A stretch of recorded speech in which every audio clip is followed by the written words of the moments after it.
Hey guys, welcome to a brand new video on my channel, Meg's Movies. And if you are new to this channel, this is basically where I talk to you guys about my passion for movies. This goes from collections, hauls, reviews, and to today's video, so let's get into it. Of course, I've given you guys my top 10 worst movies of last year, 2022.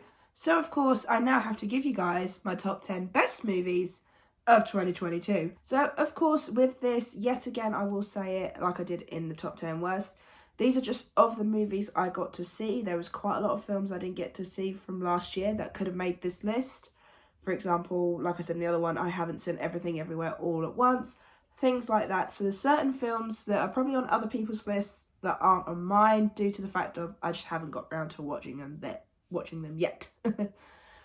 So this is my own personal choice of the films that I got to see this year. And surprisingly, the one film I thought that was going to be at number 1 is actually at number 3. So this is very shocking for me. There's 2 other films that beat it out. But what can I say? It's still at number 3.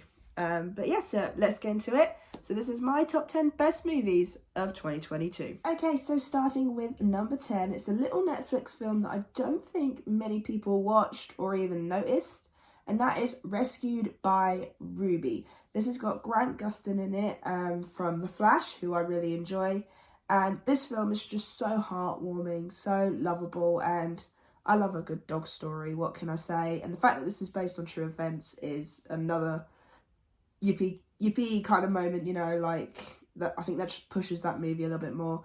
But I really enjoyed this film. I got my sister to watch it with me, of course, and she enjoyed it. So yeah, so that has made my number 10. Okay, and at number 9 we have Hocus Pocus 2. Yes, it is not as good as the original, but I still think it was absolutely amazing. I had a good time with it. I love seeing the Sanderson sisters come back. I loved seeing Billy come back. I love the little nods to the original and the new songs. Honestly, I enjoyed this movie from start to finish. This was a really good film. I know a lot of people didn't enjoy this one, but for me, I will definitely be adding this to my watch list every single October. When I've watched Hocus Pocus 1, I'll then watch Hocus Pocus 2. Okay, of course, and a top 10 list wouldn't be without my number 8, and that is Sonic the Hedgehog 2. Of course, if there's a Jim Carrey film out that year, it's going to make my top 10 without a doubt. I love Sonic the Hedgehog 2. In fact, I think it's even slightly better than the first one. I love the addition of Tails and Knuckles, but not only that, I think Jim Carrey did just so much more in this film, and I think it's like the last half hour, 40 minutes were just action-packed with him and everything. And yeah, just a really good film. And I'm kind of glad that he ended on a good film before he retired. But at the same time, I was kind of hoping it would end on like a dramatic role maybe. But still, he ended on a high. And I love it. Oh, I love it. I don't know what they're going to do with Sonic 3. I know he's retired, but if he comes back, I will be over the moon. Okay, and at number 7, we have The Adam Project. Now, this is the one that came out at the very beginning of the year, so it's sort of like hit the sidelines. You know, it was popular at the time, and then it's also just gone downhill. But no, I really enjoyed this film. It's such a fun film. Sci-fi aspects of it. You know, the kid that played the younger Ryan Reynolds character basically embodied Ryan Reynolds. he was basically Ryan Reynolds at that age, and I think he did such an amazing job. Zoe Saldana in this, she did really well. I just think this movie was fun from start to finish. If this ever came out on physical, I probably would add this to my collection because it was just that much fun. But then, funny enough, number 6 is another Ryan Reynolds film, and that is Spirited. Now, this one surprised me. I saw the trailer for it and I thought, this could be fun. It's a musical. It's another version of A Christmas Carol. I thought, yeah, it'll be all right. Got a bit concerned because the first song wasn't all the best for me. But then as the film went on, I well and truly fell in love with this film. I laughed every minute, especially when they did the Good Afternoon song, which if you've watched the film, you know what that means. But no, I thought it was a fun story. I love the twist at the end. I did not see that coming. That shocked me when I watched it for the first time.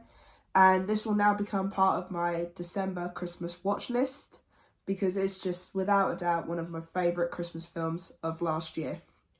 And then speaking of Christmas, see, these all connect in some way. Speaking of Christmas, at number 5, we have Violent Night. Yeah, this one surprised me and all.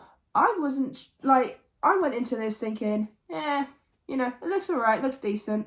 I needed something to watch, and I like David Harbour, I like John Leguizamo, and some actors in there that I know and love, so I thought, I'll give it a go.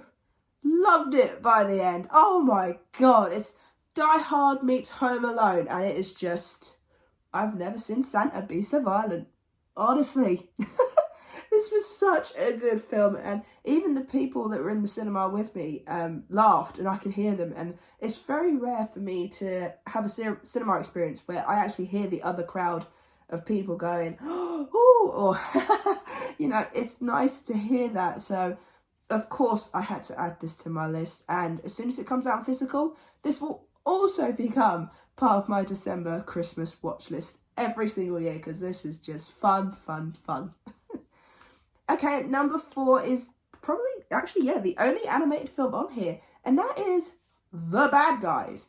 Yet again, another film that surprised me. I was not expecting this to be as good as I thought it was going to be.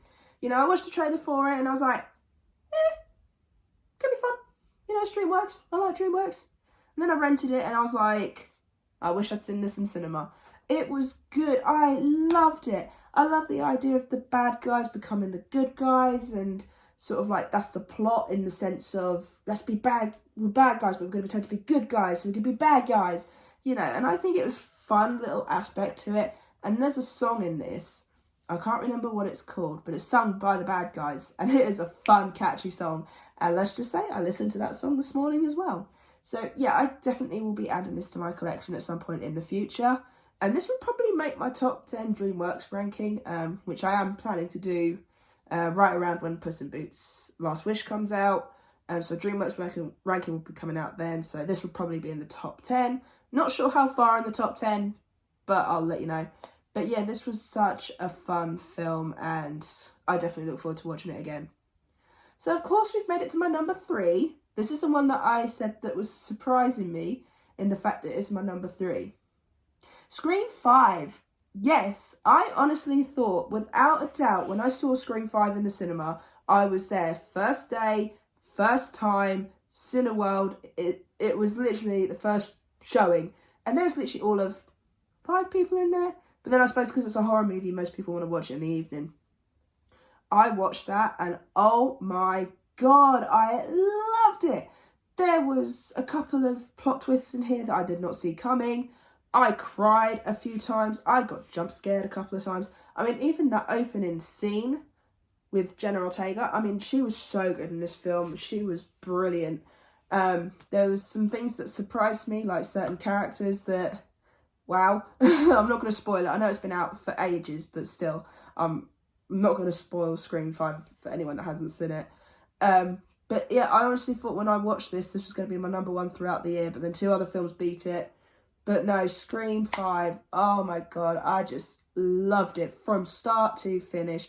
I know that obviously Wes Craven isn't obviously he passed away, so this was the first time without him directing it, and it was directed by the people that did Ready or Not, to which I love Ready or Not. So I was like, okay, no Wes Craven, but the directors of Ready or Not, let's go with it. Then the trailer come out, and I was like, okay, this is looking good. And then, of course, it was brilliant. I love this film. This was such a good film, and I'm certainly looking forward to Scream 6, to which there's rumours going around we're getting a trailer on the 19th, so expect a trailer reaction to come. But yeah, no, this was my number 3, and I'm so glad it stayed at my number 3. Because honestly, I don't think it would be a top 10 list of mine without it. Okay, so number 2 and number 1, I keep changing it, because every time I rewatch one of these films, I then shift them. But as of right now, my number 2 is Elvis. This was my most shocking movie of the year.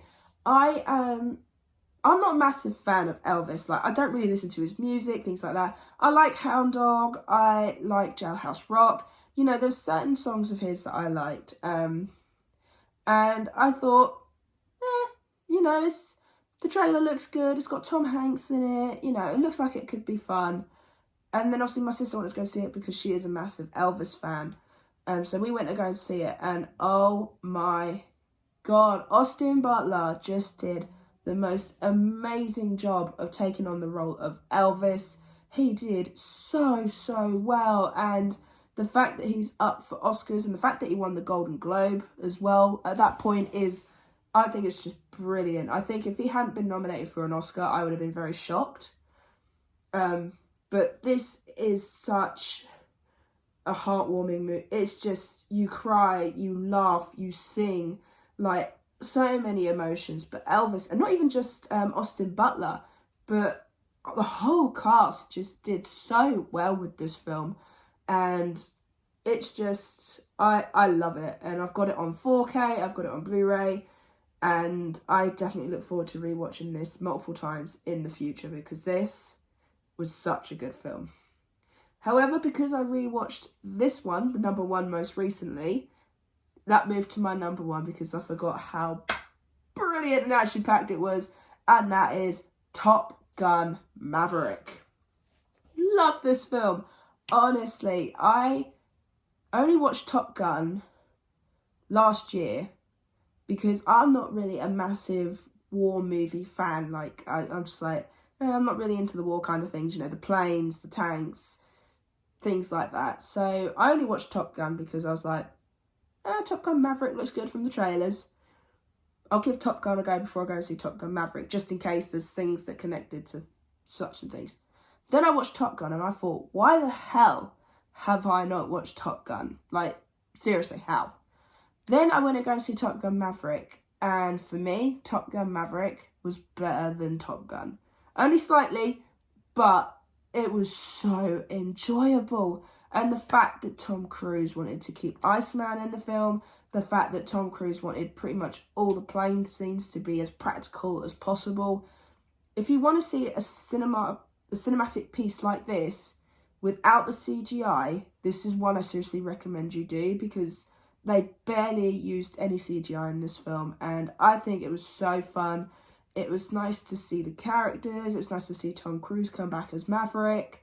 And I even took my dad to go and see this on Father's Day because I knew how much he enjoyed the first one. And even he, when he watched it, he loved it. And then even my mum, we sat there actually over Christmas, me, my mum, my dad, we sat and watched Top Gun Maverick. And even my mum enjoyed Top Gun Maverick. So that is saying something. But no, this was such a good film. I still need to get this on 4K. I'm surprised I haven't picked this up yet. But I also want to get Top Gun on 4K, so I'm going to try and get the double pack when I get paid. But no, this was outstanding. To experience this in the cinema was amazing. And I hope that one day I get to experience the first Top Gun on the big screen, because just hearing those jets go past and the noises and things like that, honestly. And it's not just action-packed. It's funny. It's emotional. It was such a fun film. And honestly, for right now, Top Gun Maverick is my number one. But if I rewatch Elvis, that might shift. So keep an eye on my list. But no, for number one at the moment, Top Gun Maverick is the one. So yeah, I really hope you enjoyed my top 10 best movies of 2022. Like I said, I want to start being a bit better with movies this year, so I'm going to try and watch as many as I can this year that come out. I mean, so far I've watched Doggone, which I absolutely loved. That is a good film, good starter film. But no, so hopefully this year, when it comes to making my top 10 best and worst movies at the end of the year, hopefully that will be less tough to figure out because I'm going to stick to my guns. But yeah, so I really hope you enjoyed this video. If you did, then do give it a thumbs up. And if you are new to this channel, then go ahead, hit that subscribe button and also the notification bell down below to be notified when I post. And also leave me your comments and thoughts on my top 10 list, and also give me your top 10 best movies of 2022. I'd love to see your guys' opinions. So yeah, I really hope you enjoyed this video, and I'll see you guys next time.